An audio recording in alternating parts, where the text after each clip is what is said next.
विद्यार्थी मैत्रिणींनो, मागच्या लेक्चरमध्ये आपण प्रकाश योजनेचे विविध तत्त्व जे आहे त्या तत्वांबद्दल सविस्तर माहिती बघितली आणि आता आपल्याला प्रकाश योजनेचे विविध प्रकार जे आहे, विविध प्रकार आणि पद्धती जे आहे त्याबद्दल माहिती बघायची आहे.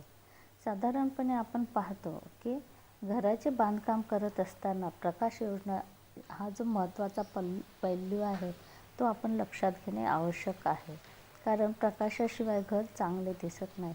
तर आता हे जे प्रकाश योजनेचे जे प्रकार आहे याच्यामध्ये आपण विचार करत असताना पहिला जो महत्त्वाचा मुद्दा येतो तो म्हणजे सामान्य किंवा वातावरणीय प्रकाश योजना.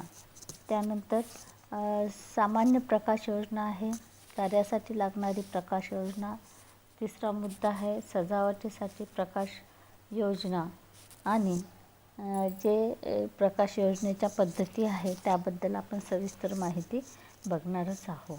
तर आता सुरुवातीला आपल्याला बघायचं आहे की प्रकाश योजनेचे प्रकार कोणते असतात.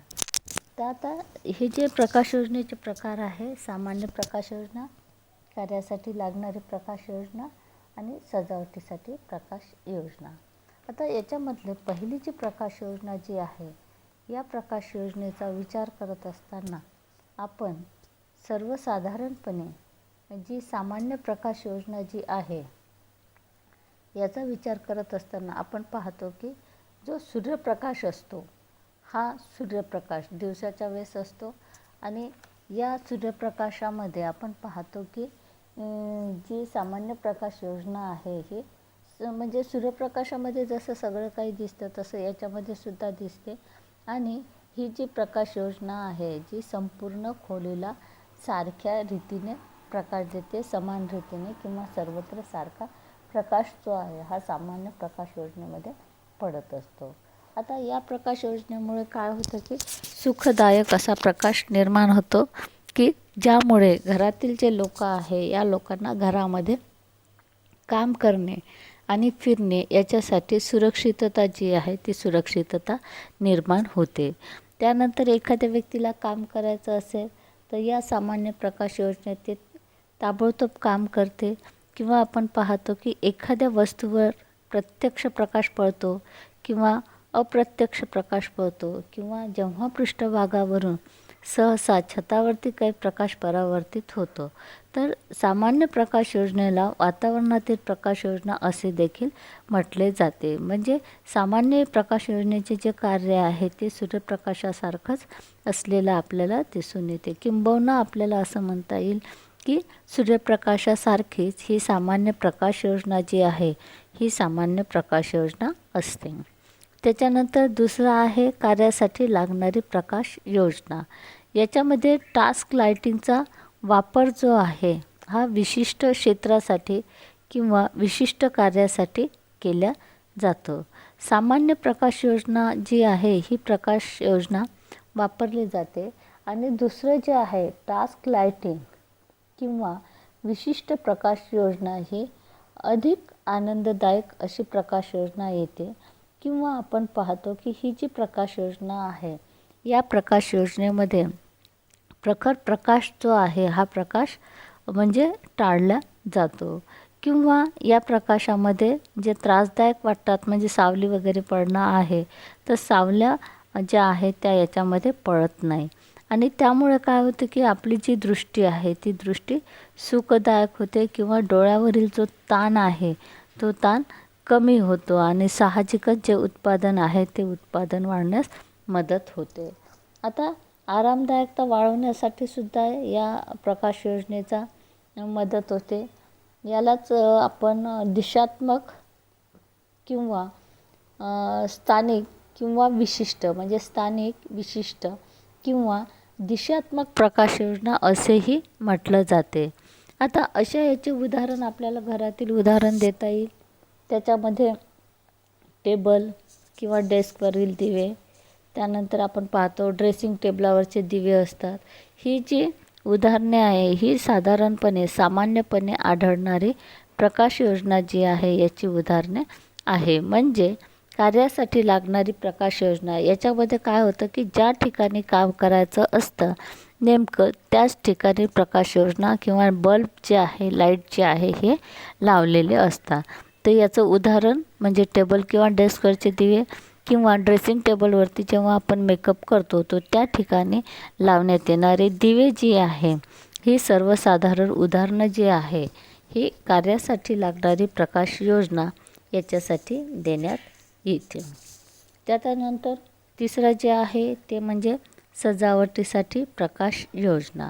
आता सजावटीसाठी प्रकाश योजना जी आहे याच्यामध्ये काय आहे की विशिष्ट वस्तू किंवा क्षेत्रास प्राधान्य देण्यासाठी प्रकाश योजनेचा वापर केला जातो. म्हणजे याच्यामध्ये काय आहे की नावामध्येच अभिप्रेत आहे की सजावटीसाठी जेव्हा प्रकाश योजना करायची असते तेव्हा एखादी विशिष्ट वस्तू किंवा एखाद्या भागात ज्याला सजावट करायचं आहे त्याला कसं प्राधान्य दिलं जातं. याच्यामध्ये समजा खोलीचं सौंदर्य वाढवायचं असेल किंवा खोली आकर्षक दिसायची असेल तर त्यासाठी सजावटीय प्रकाश योजना जी आहे याचा वापर केला जातो. आता याच्यामध्ये ज्या काही वस्तू सजावटीसाठी म्हणजे असतात त्या वस्तू कशा की चित्तवेधक म्हणजे आपल्या मनाला आकर्षित करणाऱ्या अशा असतात आणि त्याच्यासाठीच ही जी म्हणजे सजावटीसाठी प्रकाश योजना जी आहे या प्रकाश योजनेचा नेहमी उपयोग करण्यात येतो. यालाच एक्सेट किंवा आर्किटेक्चर लाइटिंग असंही म्हणतात. आता सर्वसाधारण प्रकाश योजनेची जर आपण उदाहरण देतो म्हटलं तर याच्यामध्ये शिल्पकला आहे, त्यानंतर पेंटिंग आहे, भिंतीचा पोत आहे, घराबाहेरील लँडस्केप आहे. तर या ठिकाणी ही जी प्रकाश योजना आहे या प्रकाश योजनेचा विचार जो आहे हा विचार करण्यात येतो. म्हणजे प्रकाश योजनेचे प्रकार बघत असताना एक असते सामान्य प्रकाश योजना, दुसरी कार्यासाठी लागणारी प्रकाश योजना, तिसरी जी असते ती सजावटीसाठी प्रकाश योजना. तर असे 3 पद्धत जी आहे हे 3 पद्धतीने प्रकाश योजना जी आहे ही प्रकाश योजना करण्यात येत असलेली आपल्याला दिसून येते. आता इथे पेज नंबर 109 जे आहे प्रकाश योजनेचे प्रकार, तर तिथे ते तुम्हाला तिन्ही पद्धतीचे प्रकाश योजना जी आहे ती प्रकाश योजना दिसत आहे. म्हणजे सामान्य, त्यानंतर कार्यासाठी लागणारे आणि सजावटीसाठी लागणारे. तर अशा पद्धतीने प्रकाश योजनेचे 3 प्रकार असलेले आपल्याला दिसून येते. आता एक लक्षात ठेवायचं की प्रकाश योजनेचे प्रकार वेगळे प्रकार आहेत 3 आणि प्रकाश योजनेच्या पद्धती ज्या आहे ह्या वेगळ्या आहे. आता जे काही घरामध्ये प्रकाश योजना करण्यात येते तर ही जी प्रकाश योजना आहे याच्या 5 पद्धती आहेत. आता ह्या पद्धती ज्या आहे याच्यावरती आपण पाहतो की पहिली पद्धत आहे प्रत्यक्ष प्रकाश योजना, दुसरी आहे अप्रत्यक्ष प्रकाश योजना, तिसरी अर्धप्रत्यक्ष प्रकाश योजना, चौथी अर्ध अप्रत्यक्ष प्रकाश योजना आणि 5वी जी आहे ती 5वी म्हणजे विस्तृत प्रकाश योजना. बदलून टाक. तर आता प्रकाश योजनेच्या ज्या पद्धती आहे या 5 पद्धतीचा अभ्यास जो आहे तो आपल्याला करायचा आहे. याच्यामधलं पहिलं आहे प्रत्यक्ष प्रकाश योजना. याच्यामध्ये काय होतं की जो काही प्रकाश असतो त्यामधला प्रकाश साधारणतः 90 ते 100% प्रकाश जो आहे हा खालील बाजूस किंवा कार्यक्षेत्राकडे जातो. आता ही सर्वसामान्य प्रकाश योजना आहे आणि या प्रकाश योजनेचा उपयोग जो आहे हा बऱ्याचशा कामासाठी केला जातो. आता याच्यामध्ये पेज नंबर 110 बघा. प्रत्यक्ष प्रकाश योजना. म्हणजे या प्रकाश योजनेत काय आहे की प्रकाश जो आहे, लाईटचा प्रकाश जो आहे हा डायरेक्ट पडतो. 90 ते 100% हा प्रकाश जो आहे संपूर्ण क्षेत्रामध्ये हा एकसारखा पडतो. याच्यामध्ये थोडीशी चकाकी आणि सावली जी आहे, ही सावली निर्माण होते आणि जी काही प्रकाशाची किरणं असतात ती किरणं तीव्रतेने परावर्तित केली जाते. सर्वसाधारणपणे घरामध्ये सर्व खोल्यांमध्ये अशा प्रकारची प्रकाश योजना म्हणजे प्रत्यक्ष प्रकाश योजना जी आहे, या प्रकाश योजनेचा वापर करण्यात येतो. त्याच्यानंतर दुसरं आहे अप्रत्यक्ष प्रकाश योजना. प्रत्यक्ष प्रकाश योजनेमध्ये काय 90 ते 100% प्रकाश जो आहे तो डायरेक्ट कार्यक्षेत्रावरती किंवा जमिनीवरती पाडण्यात येतो. आता अप्रत्यक्ष प्रकाश योजना आहे, याच्यामध्ये पेज नंबर 110. त्याच्यामध्ये अप्रत्यक्ष प्रकाश योजनेमध्ये दुसरी आकृती आहे म्हणजे 10.9. याच्यामध्ये काय होतं की अप्रत्यक्ष प्रकाश योजनेत 90 ते 100% प्रकाश छत किंवा भिंतीवर पडतो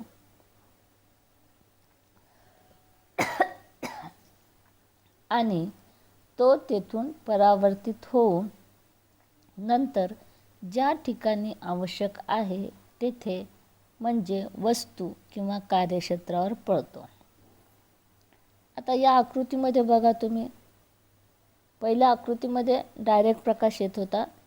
या अप्रत्यक्ष प्रकाश योजनेमध्ये काय आहे, लाईट त्याच ठिकाणी लावलेला आहे, पण जो प्रकाश आहे तो प्रकाश काय केला आहे, भिंतीवरती पाडला आणि भिंतीवरून प्रकाशाची किरणं जी आहे ती परावर्तित झाली आणि ती खाली पडली. म्हणजे हा कसा आहे, अप्रत्यक्ष प्रकाश योजना. प्रकाश जो आहे तो डायरेक्ट खाली न पडता प्रथम तो भिंतीवरती पडला आणि भिंतीवरून प्रकाशाची किरणं जी आहे ते किरणे कसे खालच्या भागावरती परावर्तित झाले, पडले. तर याच्यामध्ये खोलीतील भिंती आणि छताचा पृष्ठभाग गुळगुळीत आणि फिक्का किंवा थंड रंगाचा असल्यास ही जी प्रकाश योजना आहे, या प्रकाश योजनेची जे किरणे आहेत ती चांगल्या पद्धतीने परावर्तित होते. त्यानंतर दुसरी गोष्ट म्हणजे ही जी प्रकाश योजना आहे, या प्रकाश योजनेत चकाकी किंवा सावली आणि परावर्तन जे आहे ते कमी होत असलेलं आपल्याला दिसते. ही जी प्रकाश योजना आहे ही साधारणपणे म्हणजे अप्रत्यक्ष प्रकाश योजना जी आहे, ही प्रकाश योजना सामान्यपणे जी झोपण्याची खोली असते त्या खोलीमध्ये वापरल्या जाते. ही झाली अप्रत्यक्ष प्रकाश योजना. त्याच्यानंतर अर्धप्रत्यक्ष प्रकाश योजना. आता अर्धप्रत्यक्ष प्रकाश योजना जी आहे याच्यामध्ये काय आहे की 60 ते 90% प्रकाश सरळ ज्या ठिकाणी आवश्यक आहे म्हणजेच कार्यक्षेत्रावर किंवा वस्तूवर पडतो आणि उरलेला जो प्रकाश आहे हा छतवर व भिंतीवर पडून परावर्तित होऊन कार्यक्षेत्रावर किंवा वस्तूवर पडतो. म्हणजे अर्धप्रत्यक्ष प्रकाश योजनेमध्ये काय होतं की 60 ते 90% प्रकाश सरळ ज्या ठिकाणी प्रकाश आवश्यक आहे म्हणजे कार्यक्षेत्रावर किंवा वस्तूवर पडतो आणि उरलेला जो प्रकाश आहे तो छत किंवा भिंतीवर पडून परावर्तित होऊन कार्यक्षेत्रावर किंवा वस्तूवर पडतो. आता ही जी प्रकाश योजना आहे म्हणजे अर्धप्रत्यक्ष प्रकाश योजना. या प्रकाश योजनेमध्ये साधारणपणे हलकीशी सावली पडते आणि हा जो प्रकाश आहे हा प्रकाश खोलीमध्ये सर्वत्र सारखा पसरतो. आता ही जी प्रकाश योजना आहे ही प्रकाश योजना साधारणपणे स्वयंपाकाची जी खोली असते त्या खोलीमध्ये करण्यात येते, म्हणजे अर्धप्रत्यक्ष प्रकाश योजना. आपण 3 प्रकाश योजना बघितल्या. याच्यामध्ये सुरुवातीची आहे प्रत्यक्ष प्रकाश योजना, त्याच्यानंतर दुसरं आहे आपलं अप्रत्यक्ष प्रकाश योजना आणि तिसरं जे आहे ते आहे अर्धप्रत्यक्ष प्रकाश योजना. तर अशा पद्धतीने ह्या ज्या 3 प्रकाश योजना ज्या आहे ह्या कार्यरत असतात. त्याच्यानंतर आहे चौथी प्रकाश योजना ज्याच्यामध्ये अर्ध अप्रत्यक्ष. आता याच्यामध्ये काय होतं की 60 ते 90% प्रकाश हा छत आणि भिंतीवर पडतो. तेथून तो परावर्तित होऊन कार्यक्षेत्रावर पडतो आणि उरलेला जो आहे साधारणतः 10 ते 40% प्रकाश जो आहे हा थेट कार्यक्षेत्रावर किंवा वस्तूवर पडतो. आता ही जी अर्ध अप्रत्यक्ष योजना जी आहे ही अर्ध अप्रत्यक्ष प्रकाश योजनेमुळे काय होतं की घरामध्ये आनंददायक अशा प्रकारचं वातावरण जे आहे ते वातावरण निर्मिती होते. आणि ही जी प्रकाश योजना आहे ही प्रकाश योजना साधारणपणे जेवणाचं जे टेबल असते त्या जेवणाच्या टेबलवरती उपयोगात आणतात. त्याच्यानंतर 5वं आणि शेवटची प्रकाश योजना आहे ती म्हणजे विस्तृत प्रकाश योजना. आता काय आहे विस्तृत प्रकाश योजना? तर याच्यामध्ये विस्तृत प्रकाश योजनेमध्ये पेज नंबर 111 विस्तृत प्रकाश योजना चित्र बघा ते की याच्यामध्ये काय होतं की विस्तृत प्रकाश योजनेत प्रकाश जो आहे हा खोलीच्या वरच्या आणि खालच्या भागामध्ये समान प्रमाणात वितरित केला जातो. विस्तृत प्रकाश योजना याच्यामध्ये प्रकाश जो आहे हा खोलीच्या वरच्या आणि खालच्या भागामध्ये समान प्रमाणात वितरित केला जातो. म्हणजेच काय की 50% प्रकाश वरच्या दिशेने म्हणजे छतावर आणि भिंतीवर पडतो आणि तेथून हा जो प्रकाश आहे तो उर्वरित कार्यक्षेत्रावर पडतो म्हणजे परावर्तित होऊन आणि 50% प्रकाश जो आहे हा प्रकाश सरळ कार्यक्षेत्र किंवा वस्तूवर पडतो. तर ही जी प्रकाश योजना आहे म्हणजे विस्तृत प्रकाश योजना जी आहे ही विस्तृत प्रकाश योजना आपल्याला सर्वसाधारणपणे सामान्यतः सर्व खोल्यांसाठी वापरण्यात येते. तर इथे हे चित्र जे दाखवलेले आहे आकृती 10.12 याच्यामध्ये विस्तृत प्रकाश योजना याचं उदाहरण जे आहे हे उदाहरण तुम्हाला दिलेलं दिसून येते. खालच्या याच्यात पिवळा लाईट दाखवला आहे, वरच्यामध्ये ट्यूबलाईटचा प्रकार दाखवलेला आहे. तर विद्यार्थी मैत्रिणींनो एक गोष्ट लक्षात ठेवायची की प्रकाश योजनेचे प्रकार वेगळे आहे. त्याच्यामध्ये सामान्य प्रकाश योजना, कार्यासाठी लागणारी प्रकाश योजना आणि तिसरं जे आहे ते आहे सजावटीसाठी लागणारी प्रकाश योजना. आणि इकडे जर आपण पाहतो म्हटलं तर प्रकाश योजनेच्या ज्या पद्धती आहे त्याच्यामध्ये प्रत्यक्ष प्रकाश योजना, अप्रत्यक्ष प्रकाश योजना, अर्धप्रत्यक्ष प्रकाश योजना, अर्ध अप्रत्यक्ष प्रकाश योजना आणि 5वा आणि शेवटचा जो प्रकार आहे तो म्हणजे विस्तृत प्रकाश योजना. तर अशा पद्धतीने आपण प्रकाश योजनेच्या विविध पद्धतीचा विचार जो आहे तो विचार आपण इथे करतो आहे आणि त्याच्याबद्दल आपण त्याचं जे आहे म्हणजे स्वाध्याय जो आहे तो स्वाध्याय मी तुम्हाला पाठवतेच आहे. हे प्रकरण तुम्ही चांगल्या पद्धतीने करून ठेवा. बाकी स्वाध्याय जे आहे ते मी तुम्हाला फोटोकॉपी किंवा PDF करून पाठवते आहे. धन्यवाद.